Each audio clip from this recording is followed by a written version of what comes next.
اللهم صل وسلم وبارك عليك يا حبيبي يا رسول الله. السلام عليكم، عاملين ايه؟ يا رب تكونوا بخير. لو اول مرة بتشوفيني يا ريت ما تنسيش تشتركي في القناة او تحطي سبسكرايب، وكمان ما تنسيش لو عجبك الفيديو او افادك تحطي لايك. النهاردة الموضوع بتاعنا بسيط ان شاء الله وسهل جدا. بنتكلم عن الغسالة الفول اوتوماتيك. لو ما بتنضفش كويس او بتطلع الغسيل يعني مش نضيف 100%. كام حاجة كده هقول لكم عليها في الغسالة الفول اوتوماتيك نقدر نعملها وننفذها بإذن الله، هتفرق معاكي كتير جدا في نظافة الغسالة نفسها. اول حاجة انا حاطة الكاميرا اهو على مكان الفلتر. مكان الفلتر اللي هو ده، هعمل كده، هفتحه بالمنظر ده كده. انا عندي اصلا الباب ده مكسور، تمام. ده الفلتر ده بيتفتح شمال ويمين، تمام. انا دلوقتي هبتدي افتحه. طبعا لما هاجي افتحه هينزل لي ميه يعني، او شويه ميه صغيرين مفيش منهم اي مشكله. هبتدي اعمل كده بسم الله، وابتدي الف لحد ما الفلتر يتفتح معايا اهو. الميه ابتدت تنزل، هنشفها ونرجع. انا شلت الفلتر من الغسالة.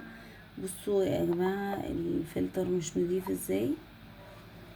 بصي اهو حاجات الرواسب اللي طالعة من الغسالة كل ده اهو بت بتخلي طبعا الغسالة ما تنضفش بشكل صحيح. وكمان لازم يعني شهريا الفلتر ده يتفك ويتنضف تحت الحنفية كويس جدا، علشان كمان المية اللي متخزنة بيكون ريحتها مش كويسة، وده اللي بيعمل ريحة وحشة جوه الحلة. دي اول خطوة، هنغسل الفلتر بتاع الغسالة كويس جدا وبعدين نركبه تاني ونشوف بقية الفيديو. انا خلاص غسلت الفلتر بتاعي. طبعا انتوا شايفين الرواسب بتاعه الغسيل من جوه اهي عامله ازاي. هجيب قماشه نظيفه وادخل كده علشان اسحب اي رواسب جوه الفلتر مش كويسه، وتخلي لي الغسيل او الغسيل مش نظيف، وريحه الحله دايما تلاقيها مش كويسه. ده بيكون سبب من اسباب ان ريحه الحله بتبقى مش نظيفه. هبتدي ادخل كده، مش هيجرى اي حاجه، وانشف كده، فالفوطه القطنيه دي تسحب لي اي رواسب او اي كمان ميه راقده بتعمل ريحه مش لطيفه للحله. كمان انا غسلت خلاص الفلتر بتاعي، هركبه بكل سهوله اهو. هدخل تاني اهو وابتدي اقفل الناحيه التانيه بسم الله. ادخل الاخر، بس بالله عليكم تخلي بالكم تقفلوا كويس جدا علشان خاطر ما يسربش اي ميه. بصوا انا هعمل ايه. اللي هي دي اسمها بنز، تمام. هتكي كده واقرط جامد اهو عشان انا ايدي مش قادره تتحكم كويس. بصوا هقفل لحد اقصى ما عندي.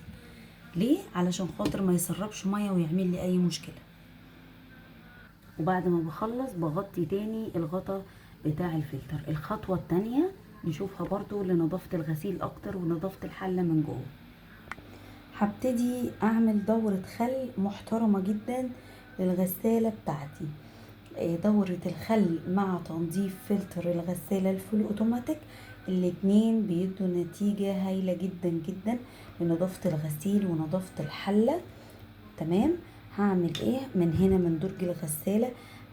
هجيب نص ازازة خل، انزل كده من هنا من الصندوق بتاعها نص ازازة، تمام. ولو انت مثلا لسه اول مره تعمليها او ما عندكيش يعني ما عندكيش فكره ان انت عن موضوع الخل، لا يبقى حط ازازه كامله.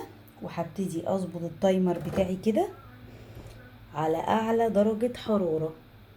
يعني لو عندي درجات الحراره في اي غساله اوتوماتيك بتوصل ل90 يبقى حلو جدا، تمام.